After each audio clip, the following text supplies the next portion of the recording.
So this is the Nexus for Change, and the Leadership and Change magazine presents Dialogue, Organizational Development, and Culture using the OCAI with Marcella Bremer. Marcella, why don't you go ahead and introduce yourself, and then we will just get started with your presentation. And before I do that, Marcella has been great. For our first two webinars, she's been a champion with us in putting together a great series. And so I'm thankful to all of you for attending, but also thankful to Marcella for doing some great work with putting on a great series. So thank you very much. And so I'll let you go ahead and take it from here. Okay, thank you so much, John, because I'm grateful to you as well for helping me organize this. Well, I am Marcella Bremer. I am based in Europe, in the Netherlands, but I work all over the world. I'm a change consultant, and I've been very frustrated about organizational change, and that is the reason I started working with organizational culture. And, you know, organically things happened, and I ended up to be the online provider of the organizational culture assessment instrument, which is an official culture survey that people can do online. And I'll get to that when we are at the right slide during the webinar. And when I was working with organizations and change and culture and dialogue, I felt that lots of people needed inspiration, and that there wasn't really a great magazine or platform about positive leadership, culture, and change. And that is why I co-founded with my business partner the digital magazine Leadership and Change magazine that helps people to make a difference at work and eventually in the workplace as well. And our main focus is positive leadership, culture, and change. And I'd love to tell you more about it, but I'm going to stick with this. It's really a great magazine, and it's different than, you know, the generalist articles like 10 ways to impress your boss, or, you know, 5 ways to make your employees work harder. So we really want to have a more personal and pragmatic, very practical angle to leadership, culture, and change. And I think positive means that we're headed towards a very fascinating century. So that's my introduction for who I am. And well, I'm excited about this presentation, and I'm going to share my slides with you and tell you more about organizational development, dialogue, and culture, and, you know, some of the ways that I work with that.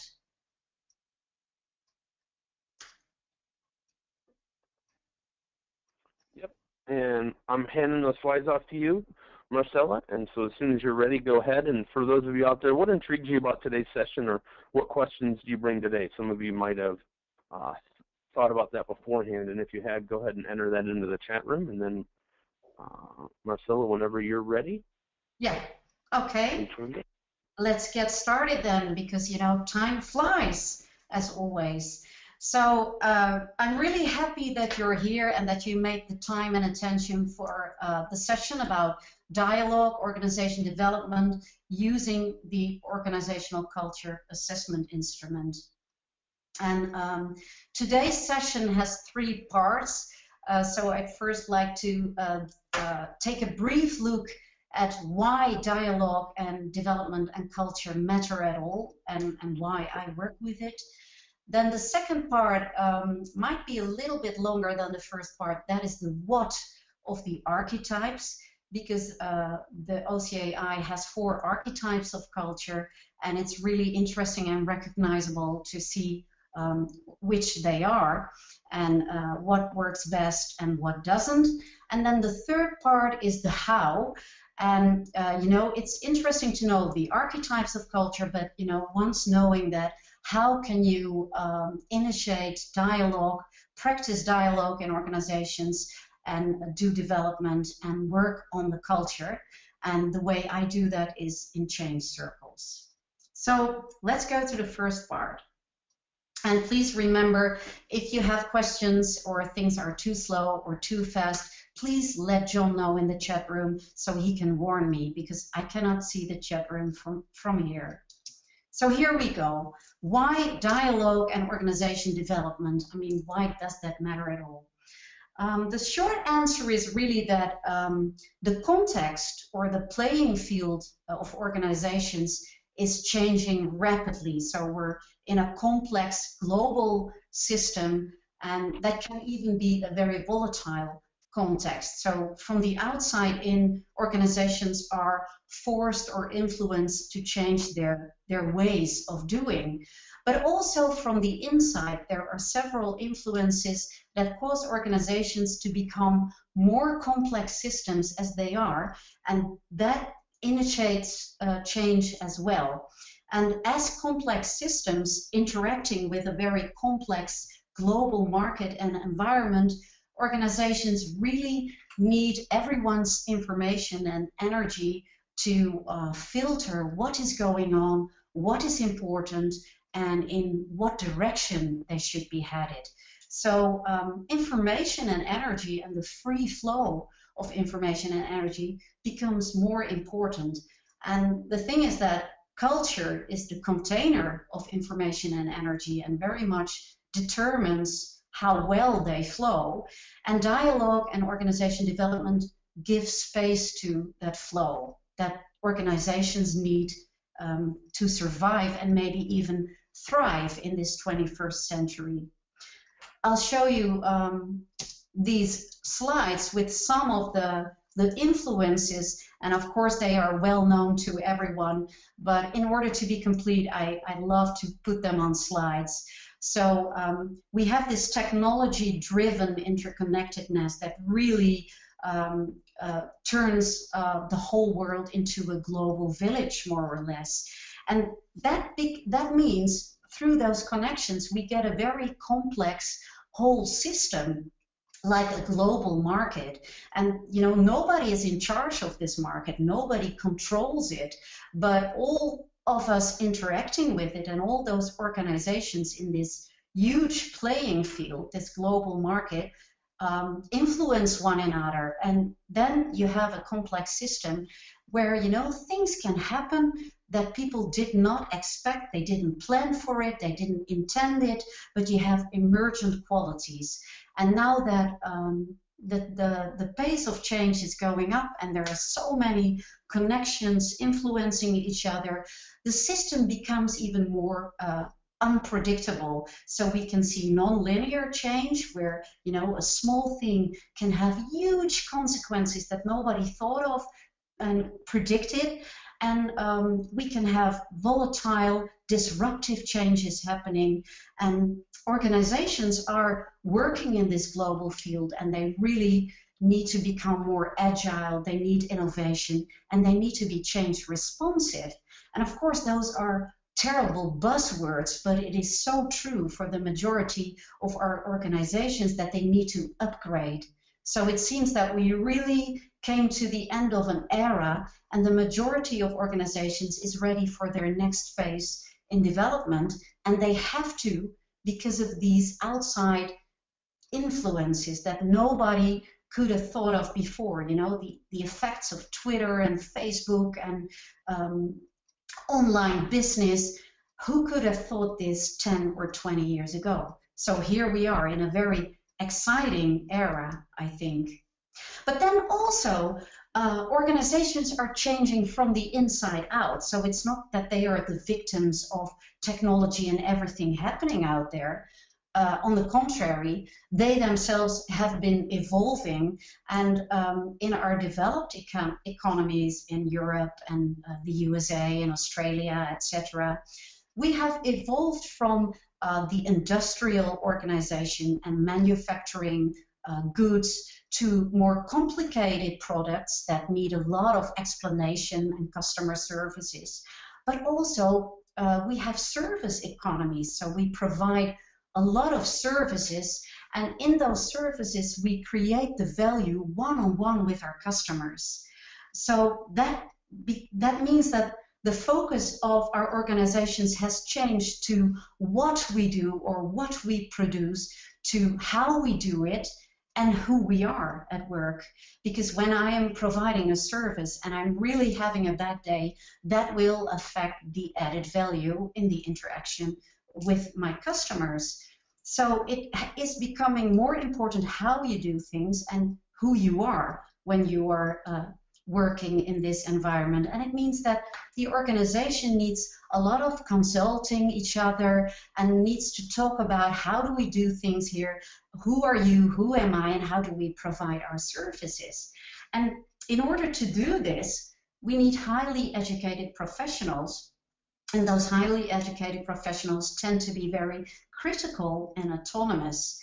And you can see in my slide here that Daniel Pink found that what drives today's professionals is mastery, autonomy, and purpose. And the mastery is really mastering your skill and really getting better in your profession.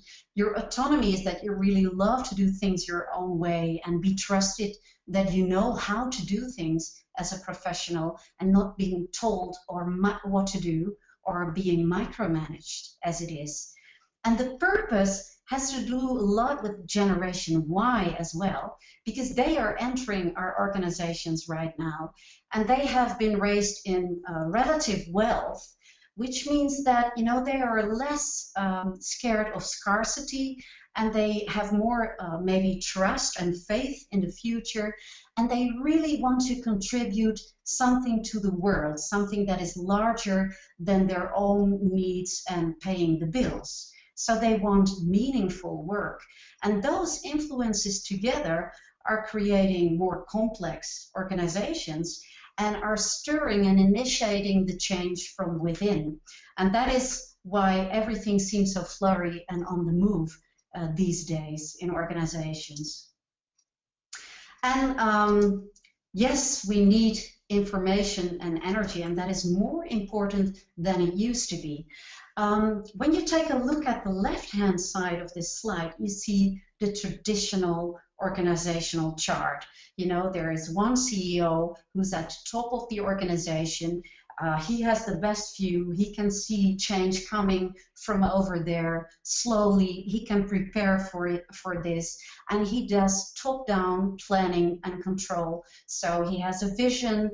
He translates it into a strategy, and then the rest and the bottom of the pyramid needs to execute that. And all information is flowing, cascading down in this pyramid from the top to the bottom. That is very natural, just like gravity. And it's hard to get information back to the top. So the feedback loops are a little slow. And these organizational charts, these hierarchies, of course, have worked tremendously well in the 20th century when our organizations grew and they had to manage this challenge of large scale. This seemed the best way to do so, especially when we were having manufacturing industries. This was the way to go. But now we are getting into that volatile global field that we just talked about. And this organizational model is getting a bit too slow. So the information is little, it's slow, and the same goes for the energy. Like the people at the bottom of this pyramid, will just do what they have to do, but how they do it and who they are, that matters, but that's not taken into account. And then when you look at the right-hand side, you can see this network. And maybe it looks a bit like a mess or a whirlpool, but anyway, the image itself is very dynamic. And this is how the informal organization is working most of the times when you have a formal structure, but these are the real interaction patterns. You see these nodes or teams or individuals in the slide. They are interacting with others, they are exchanging information and energy, and more when the environment of an organization is not stable, you need a network that can react and respond quickly and exchange information and energy to see what's going on and how it would be best to respond. So you could say this is more an organization like a swarm, a flock of birds that is flying and responding to the winds and the environment around it. And when you do this well, you see that there is not an official center, there is no CEO on top, nothing who is in, not one person who is in charge per se, but you could see a self-organization develop and emerge when people are collectively responsible for responding to their environment. So these are really two contradictions, and of course, you know, every model has its advantages and disadvantages, but the point is that we might need to move towards the network on the right instead of the boxes that keeps everyone constrained within their box unit job description in the traditional hierarchy, which is really too slow for our current era. And to make that even more clear, you can say that we might be moving from constraint to fluidity. And of course, there's lots of management thinkers and business books about this already. And you can summarize it as an old paradigm and a new paradigm that is starting to emerge right now with whole systems change, etc. And then the old paradigm is really the top-down command and control way of running an organization. It's based on assumptions like the guy at the top knows best, he has the brains, the bottom has the hands. It's based on scarcity of resources and threats in the hostile competitive world out there, where everything cascades down and the pyramid, we have linear change and small actions have small outcomes, while big actions have big outcomes. And then you have the new paradigm that is much more fluid. It embraces a whole system that might have emergent qualities that nobody planned for. You might have non-linear change where, you know, small things can make a big difference later on. Everything is connected to everything. Service, added value in the one-on-one interactions with your customers, which means a lot of improvisation, flexibility, multiple viewpoints. There is no one person who knows best, because we need the collective intelligence of this swarm, of everybody together in this network to make things work in our organization. And then preferably without losing complete control, because we don't want to get to chaos, but we want to get away from the rigid control. And that is where we need this free flow of information and energy. And if you get that going, you can speed up organizations, and that is what we need. And then this is why I work with dialogue, because dialogue is a tool or a technique in itself that is based on a flow of information and energy where everybody can contribute. So dialogue in itself is aimed as an openness to learn, because you have to create a safe space for people to have a dialogue. It embraces multiple perspectives and diversity. It teaches people to listen well, to build on what is already working well, and to focus on the process, what is happening in the room, to focus on the present, to be alert to details like, I have an idea and the others have other ideas, and if we bring them together, a new idea emerges, really like this emergent quality of a system that really surprises everyone. But because we have some cross-pollination in the room and we have a free flow of information and energy, all of a sudden we have this great idea that gets a lot of applause. So everybody feels energized about it, and we decide it's an actionable idea and we really want to do this. So these features are inherent in the dialogue technique, and that is why dialogue is so vital to develop our organizations to be ready for that agile, volatile future. So we'll get to dialogue techniques more in depth later on, but this is why it is so important. Last but not least, why culture? Culture evolves in any group where people are together. So whether you're aware of it or not, and that happens because when people are together regularly or they work together, they copy each other, coach each other, correct each other if necessary, and together they create their services, their organizational system, and they create a climate where, you know, it's normal to do some things and it's not well received if you do other things. So it really creates a container of and a meaning for who we are, how we do things around here, and what we really believe in, what we value. So culture in itself, because it determines our identity and our interactions as a group, it determines the flow of information and energy. Because if I have a culture that is not very open to dissent, or maybe even to challenging ideas, then, you know, I tend to hold back information because I want to belong to this group. I really unconsciously copy my colleagues and I won't speak my mind again because it's not very well received. So with the information associated is the energy. So if we have a culture where, you know, the boss speaks and we simply nod, or, you know, we will disagree in silence or talk in the hallways, then I don't have a free flow of information and energy. And I might not be so likely to get my organization to respond to change or to change at all because I'm holding back. I'm not opening up. So culture really determines the change response of organizations, and that's why it's so vital to work with it. So this is the first part. John, are there questions in the chat room that we really need to answer now? Because I see that we... Can you hear me okay?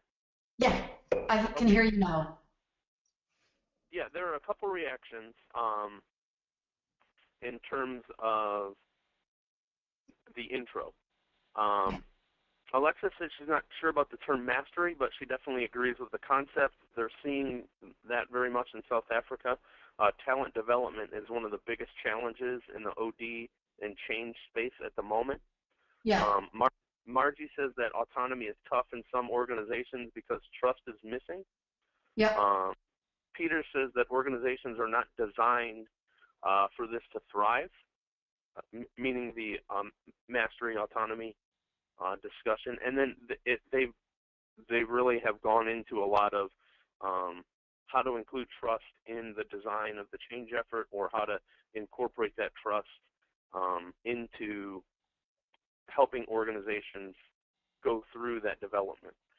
So that's where a lot of the reactions are right now. There aren't any specific questions. Okay. Well, great to hear this. Yeah. Cool. Yeah, but what I would do is talk about the notion of trust. Yes, exactly. I was going to respond to that one because that is a great comment or question, if you will. Because, you know, in the next part of my presentation, I will show a bit of how to build trust. Because what I do, of course, you know, sometimes you start working with an organization and there is really little trust. So it's not like, you know, I can order people to trust each other in a top-down way, not at all. But what you can do is when you start working with culture and dialogue and develop the organization from that point on, you can start to build trust. So, of course, when you start doing a dialogue, you don't have a free flow of information and energy right away because we're not used to a free flow of information and energy because we're used to the organizational chart, we're used to constraints, we're used to listen to our bosses and, you know, not interrupt them, etc. So you need to learn new behaviors to do dialogue, and you need to build that trust while trying to trust one another when you're doing this very uncomfortable dialogue that you're not used to just yet. And what was I going to say about that? Okay, it slipped my mind. But the thing is that we practice dialogue, and by doing so, you start to build trust. And of course, you start slowly, and you take it from there. So that is my response to trust at this point. Okay. And then one more question before we go to the next one. Joe asks, does the CEO or founder still drive the organizational culture in this new dynamic? Who drives the culture? I missed that part, sorry. Does the CEO or founder of the organization still drive that in this new dynamic? Yes, well, the thing is that the CEO is still in charge of the formal organization. So the CEO is vitally important to culture and dialogue and change. So they still drive the culture. However, I would say as we are evolving to self-management and more network-like fluid organizations, the CEO role is needed in the organizational system or field, but people could take that role. So it doesn't have to be one wise guy at the top anymore. But for now, the organizations I work with have one CEO, and when they hire me, I need to start with the top person, whether that is a boy or a girl. But I have to start on the top to drive culture change. However, there's only one CEO, and there's many employees contributing information and energy or not. So we need everybody. We need to engage everyone in the system. And as people become more autonomous and professionals, I think that even the role modeling function of a CEO might diminish. Of course, it's still important, and from the archetypes, people will always unconsciously see what the leader is doing, but the role of the leader can go to multiple people, and the group can start to lead itself. But for now, right now in 2015, I still start with the CEO who drives culture change. And if that person, or any change whatsoever, if that person is not open to dialogue, to flowing and playing with information and energy and culture, then I don't take on the assignment, because then it's really a tough case. Okay. Cool. Yeah, that's good. I hope that helps for now, and I would like to show you part 2, so we have enough time to get to see the archetypes as well.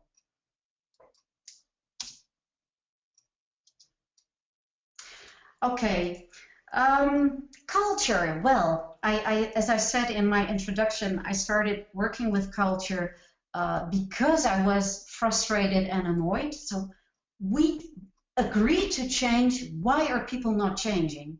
We agreed to, have more dialogue or consult each other before we decide anything, and it's not happening. How come? And then I started to work with culture because it's so vital to organizations, and it's really the difference that makes the difference in organizations. It's the informal organizations, it's the meanings, it's what is really important here, it's the things that we don't talk about but that are really true, it's the elephant in the room, it is our competitive advantage as well, because culture determines who we are and whether we trust each other, what are levels of information, energy, and trust. So culture is vital. I started to look for models, and then I found the OCAI, the Organizational Culture Assessment Instrument. And I liked working with this right away because it's really short, sweet, and simple. And it gives people a feeling of this container, this organizational field that they are not so aware of in their daily busy lives. So it gives a great starting point for dialogue and development and change. So the OCAI is developed by the professors Kim Cameron and Robert Quinn, University of Michigan, and they did research on organizational effectiveness, and they found two big polarities that really make a difference in organizations, whether they are effective or not and can respond well to their surroundings. And they plotted those polarities in the competing values framework. And you know, the name says it all, competing values. And it's one of the top 50 frameworks used in business. And it's a really very existential framework because it maps two polarities that every individual system or organization has to deal with in order to stay alive, to focus attention. And the competing values framework is also aligned to personality assessments like the MBTI, the 5-factor model, and insights discovery. So it aligns with personality types as well. So what is your natural tendency when you see these polarities of life? And to map your response to those polarities and your culture type, which is a collective response to the polarity of a group or an organization, they designed the instrument, which is a culture survey. And you can score the statements, and then you can see what archetypes are dominant in your organizational culture. And it all comes down to these questions. So you see two polarities here. It's whether you value an internal orientation and integration, like what are we doing here? And you know, when I'm looking at you as my team of colleagues, we start to integrate and coordinate activities, as opposed to an external view, and then I would look outside of my window, see what the competition is doing, what do customers and markets want, what is happening in that huge world out there, and when I respond to that, I will naturally have more differentiation. And for individuals, it would be an internal orientation or an external orientation as well. And then the other big one is what we discussed a bit in part one, is flexibility and discretion as opposed to stability and control. Like the organizational chart and the management of our industrial organizations really valued the mindset of stability and control. And it held assumptions, as the CEO knows best, has the best view, is smarter than the others. And reality, the nature of reality is that you can plan for it, you can schedule it. We are in a linear reality of cause and effect. And the other mindset or worldview is flexibility and discretion, and that is the network. That is more like, oh, there is so much happening. I don't know which of these facts is more important. We have to respond to it all, and I need to improvise and provide my services one-on-one with this customer, and I do it in my own way. So that is a different worldview because it also assumes that you cannot plan and predict everything in reality. And when you map that, you get this matrix where you see the competing values framework, and on the top you see the flexibility and freedom to act.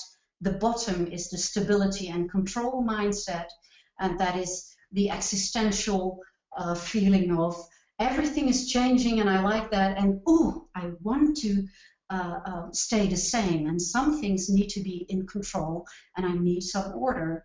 And then you have the big polarity of the internal orientation, this is what I need, this is what we are doing, versus the external orientation, what are the others doing and what else is happening there.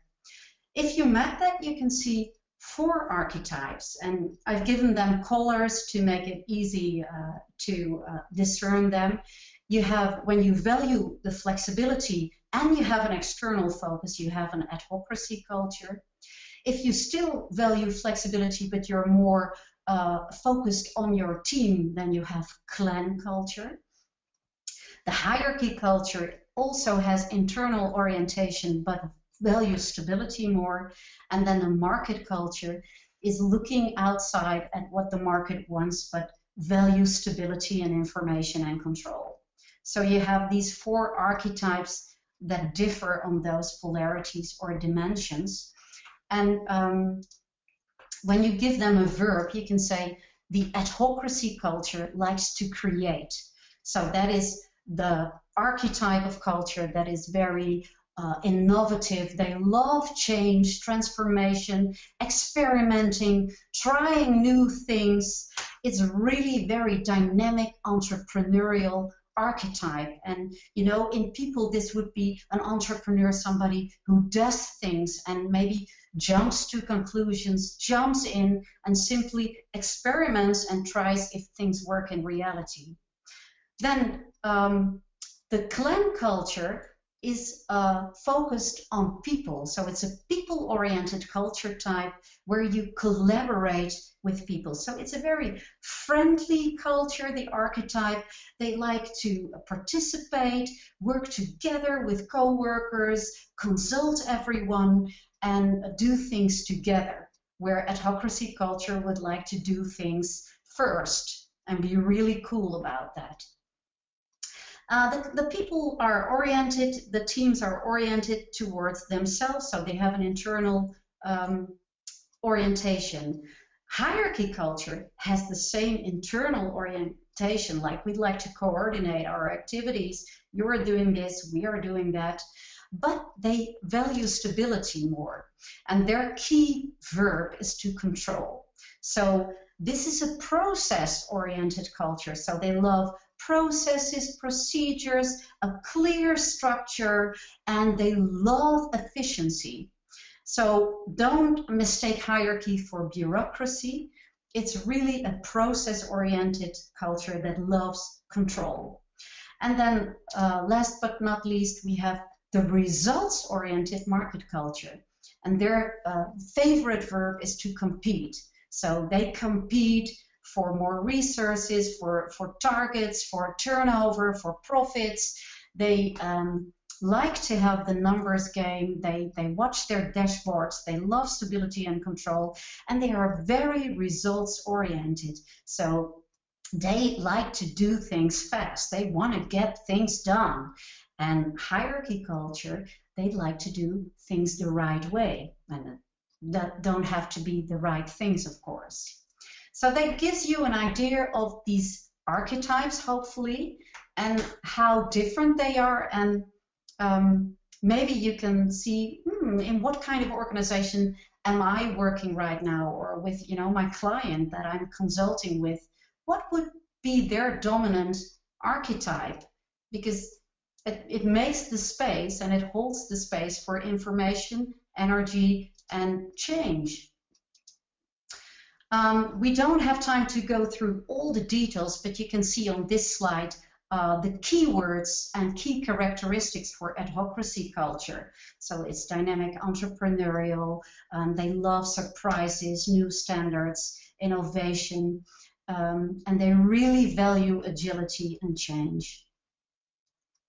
And then we have all the keywords of clan, the people-oriented clan culture, neatly on one slide. It's friendly, they love engagement, participation, empowerment.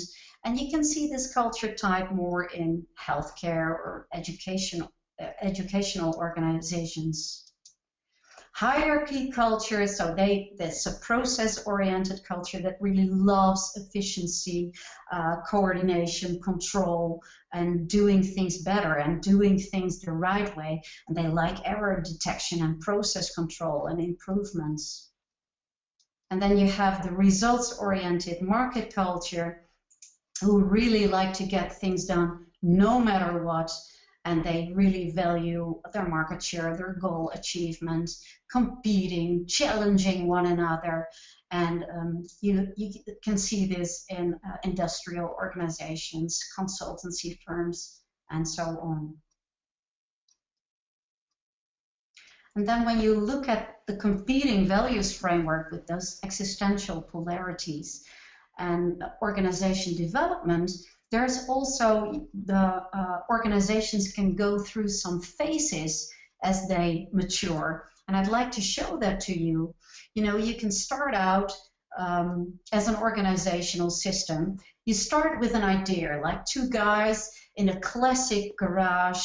They start to do something with computers because they have flexibility and freedom to act. They think they have a vision for the world, and together they start to create great product and service.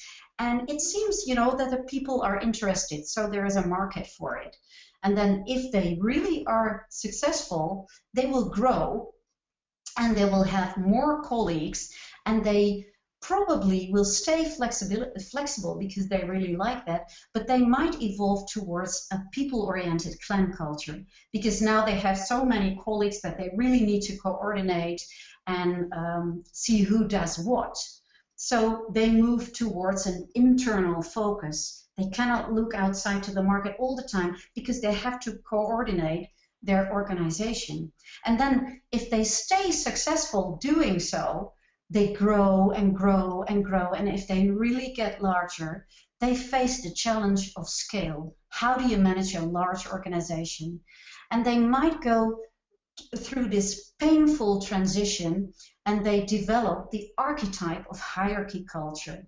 They need to organize and control. They need to formalize procedures, etc. There's no other way, or they would really end the organization in chaos. So there is no way doing it with people. You do this, oh, let's be flexible. No, we have our standard operating procedures, or we will really have a mess. If they do this well, they have this internal and stable orientation, and they forget to look outside at the market. And then what they need is to look again, what does the market and the world want from us? How do we contribute to the larger whole of the world, the system? And they need to develop more of a results-oriented market culture again if they want to stay into business. So then they might start to have an external orientation again, do customer satisfaction surveys, and see how they can sustain or even grow their profits and their market share, because they are now a large, mature organization, no longer two guys in a garage developing some cool stuff. And they really need to sustain that organization and pay everyone's wages. So you can see that not everybody is going to through this cycle as such, 1, 2, 3, 4, but in general, it seems that organizations go through these developments when they grow and develop themselves. And in the end, many large organizations that have been around in our developed economies are at the bottom of this competing values framework, and they still value stability and control, and they are in the blue and red square. And now the world outside is asking something else, something completely different of our organizations. And we might need to spark them again and kindle the fire of adhocracy, the entrepreneurial, dynamic spirit, passion, the flow of information and energy to get something going again. And you can see that here a bit. You can see a sector culture profile for healthcare and government, and you can see that the red graph is their current culture, and that is very much more of the space is in the bottom, in hierarchy and market culture. And you can see the culture profile of a high school and a consultancy firm. You can see that the high school has more of the people-oriented clan culture in the top left, and that the consultancy firm has their current culture is deeply rooted in the archetype of market culture, the results orientation that is most important right now. So this gives you an idea of how every organization has a mixture of those archetypes of culture, and there is officially no best culture. So the best culture fits your context. You know, if you're a high school, it fits well to have a people-oriented clan culture to work well. But I start to wonder, even though this is officially the case, aren't we ready for another type of culture, another container of information and energy? And shouldn't we move towards more flexibility because we are facing all these challenges in the 21st century and we're so ready for it, for more self-management and autonomy? So that is what I am wondering about, and that's why I would like to ask you this question. The culture that we desire, so for yourself, which culture type would you prefer to work in? And more importantly, which archetype would enhance the necessary flow of information and energy for organizations to be healthy in the future? How can we survive and even thrive as organizations and help our organizations change so they can really contribute to the world, even though they are working in this volatile context? And this is what more than 12,000 people in the United States who are working in the United States voted for. I'm going to show you a culture profile from the OCAI online database, and that looks like this. And you can see that the red graph is the current culture, and the blue graph is the desired culture profile. So you can see that most people, and this is really a significant result, there is a significant shift from the bottom, stability and control, towards the shift upwards towards flexibility and discretion. So that is really interesting to see that, you know, what you hear, what you read about, or what you feel aligns with the results from this culture survey, that many of our organizations are still deeply rooted in the archetypes of hierarchy and market culture, our industrial management organizations, so to speak, while we are needing or longing for more flexible organizations, more flexible cultures also that contain a lot of information and energy, and that is moving up in the competing values framework. So this is part 2 about the archetypes of culture, and time is flying, I see, but it would be great if I could have some responses or maybe answer questions, because I know that I've been talking pretty fast. Yeah, there's been great discussions in the chat room, Marcella. You haven't been talking fast. You've been talking at a very reasonable pace that people are able to follow. Yeah. But Alexis wants to know if there is a positive or negative aspect within each of the domains for culture. Yeah, of course. So every archetype has advantages and disadvantages, absolutely. So officially, there is no best culture, and all culture types are neutral. But in my consulting practice, you can see that you have a healthy expression of an archetype. You could have a healthy people-oriented clan culture, which means simply smooth collaboration, lots of participation from your colleagues, and working together in a great way. And you can have a dark side. So if you have too much of a people-oriented clan culture, for instance, you could have group norms, like, people who are looking at what the others are doing are like, okay, you can never disagree with someone, but I need to vent my feelings, so I will keep harmony on the surface.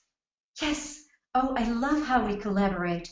And then start gossiping in the hallways because I need to get rid of this tension. Or you could have a dark side of a people-oriented clan culture, could be an endless happy hour, because we simply love the process of talking, but we don't have time, we are not focused on outcomes, because we are the complete opposite of the results-oriented market culture. So every culture type has its advantages, disadvantages, and all the features. If you have too much of one of the features, it can turn into its opposite. And that would give, you know, we could do another webinar about that alone, and that's really interesting. But that's for another time. Yeah, and I think we can, and I know that you have another part to your session, and we might want to talk through quickly some of those. But there's also, in the chat room, there's a great discussion around the dynamic between standardization and creativity. And people really had some great reactions just listening to your interpretations of the archetypes and talking about OCAI, but then also talking about the dynamic of standardization versus creativity and how organizations need to be able to support both of those in their work. And so I don't know if maybe you could talk a little bit about that and then kind of wrap up with the third a little bit. When I use the OCAI, I start a dialogue about the outcome, about the results. And one of the things is that we try to balance the competing values. And I mean, standardization and creativity are really competing values. I mean, it's an existential polarity between change and stability. So creativity and standardization is a creative tension. So you need to balance both of these. You need to balance the values because you need them both, but you need to do it in the right way. So you can ask really creative questions about this when you do the dialogue circles, which is in part 3. When you start to ask questions like, how can we become more agile and creative while at the same time we keep our minimal criteria standardized? So how is our bandwidth? Like, what is the free space for innovation or creativity? And what is vital, what needs to stay standardized no matter what? So by posing these kind of questions in a dialogue, you can start to engage the collective intelligence and find the solutions that work for your particular organization or this situation that you're in. Cool, thanks, Marcella. And I think that we need to have another webinar on your third part. Yeah, well, I could go on forever. This is yeah, this and difficult for me, I think, I guess. And I hope that everybody out there, if you'd like to have another one on part 2 of Marcella's work, we would definitely be glad to have you. But let's transition now, because we only have a couple minutes left. Let's transition now to talk a little bit about the magazine, and then we'll kind of close out the session, and then you and I can talk offline about delivering part 2. Yes. Okay. Let's do that. Well, let me take a look. I can wrap it up here. I mean, yeah, please do. You can download my slides and see what is in part 3, but the gist of it is that, you know, when you have the archetype, you can start to have a dialogue in a small change circle, as I call it, and people start to practice with dialogue, and the how-tos of dialogue are on the next slides. So and I'm sure many of you already know what is vital and essential to create a safe space and to have a dialogue. And the fun part is that people become more aware of their archetype and how they hold back information and energy or not, and what is normal and what is not normal in their typical culture. But in all culture types, you can do dialogue, even in a very results-oriented market culture. And while doing so, people practice dialogue, they become better at it, and in itself, it is a form of organization development, because people become aware of tacit assumptions, beliefs, and behaviors. They start to practice dialogue.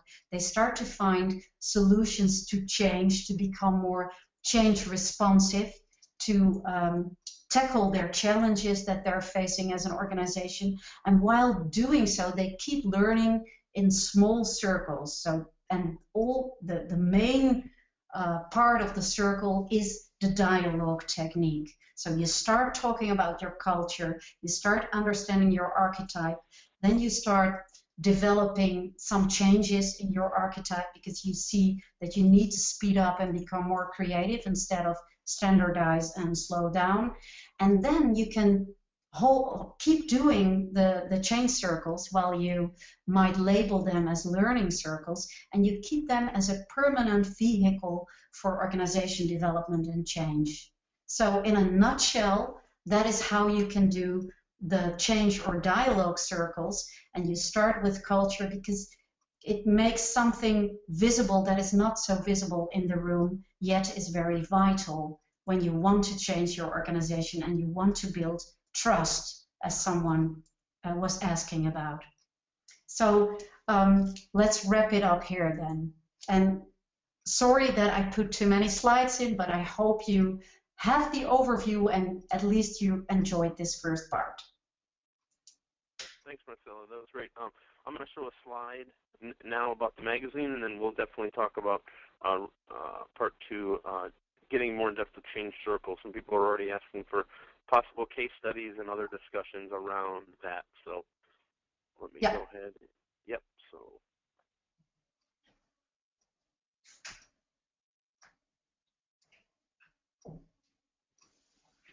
All right. I think we're all set. Can you see the slide?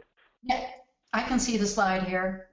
Okay. A totally different slide. So yeah, now I'm speaking from my role as the co-founder of the Leadership and Change magazine.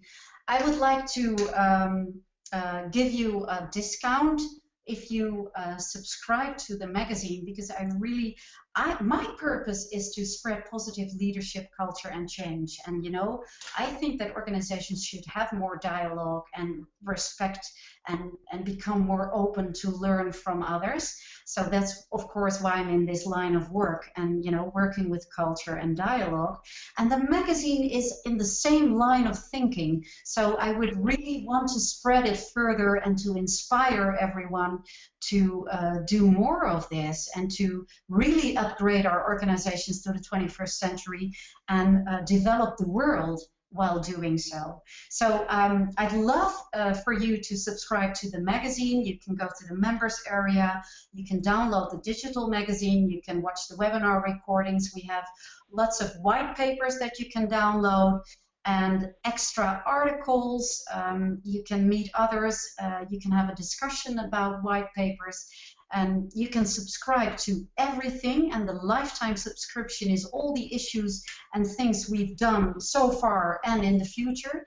That starts at $149. You can even do more if you like, but that's not necessary. And for now, for the webinar attendees, as a token of my appreciation, I'd like to give you a discount so you can join us forever and ever. So I can help you make a difference at work at $75 US. That's it. Thank you so much for your attention. Marcella, thank you. And how many times is the magazine published per year? Andrea wants to know. It's about 8 or 9 issues. It's every 6 weeks. And then we have extra white papers in between. Great. And just so you know, you got a lot of thanks and praise for your session and for helping to put the first 2 sessions together with us. So definitely a big thanks to you. And then for all of you out there who have not left yet, I know some people have to go get back to what it is they're working on. We have another webinar coming up next Tuesday, which is Transcultural Competence, Navigating Cultural Differences with Jerry Glover and Harris Friedman. There's also going to be a survey that pops up from GoToWebinar at the end, and it will ask you to send us your feedback. We really do value that feedback. We give it to the panelists and presenters that come on, so they get feedback on their session, but also we use it to help talk through ways to improve the session and also ways to bring more people into the conversation. We will have a LinkedIn debrief, so if you do follow us or are part of the group on LinkedIn, please take our OCAI culture, organization development, and dialogue discussion there, and we will support you and keep that conversation going there. If you're not part of Nexus for Change on LinkedIn, then go search NEXUS4change on there and join. And we will welcome you with open arms. So this is John Spalding on behalf of NEXUS4change. I think Steve Katie's here, our founder. Are you here? Do you want to say hi? I'm not sure if you're available, and this is kind of impromptu, but as we check out, if you want to say hi and welcome everybody, you're more than welcome. If not, Marcella, any last thoughts? Yes, just one last thing is that you can try the organizational culture assessment instrument online, and it's free for individual participants. So if people want to see how the survey works, they can go to ocai-online.com. Yep, and for all of you out there, I put that link in the chat room and send it to everybody, okay. And I also send it out via GoToWebinar. But that also reminded me, all of the slides, the Nexus slides and Marcella's slides, link to the recording and a link to all of the other sessions will be sent out in your email from GoToWebinar, so look for that in your email. It should be out by Friday. Okay. So, thank you so much, John, and thank you all attendees. I mean, it was really great. Great energy in the room. Great. Thanks, Marcella, and thanks all of you for being here. We truly appreciate it, and we will see you next Tuesday. Okay. Bye-bye. Bye, Marcella. Bye. Bye, Steve. Bye, John. Good job, everybody. You must have been on mute. I asked for you. It's all good. Oh, nice job. It was a lot of fun. Cool. Thanks, everybody.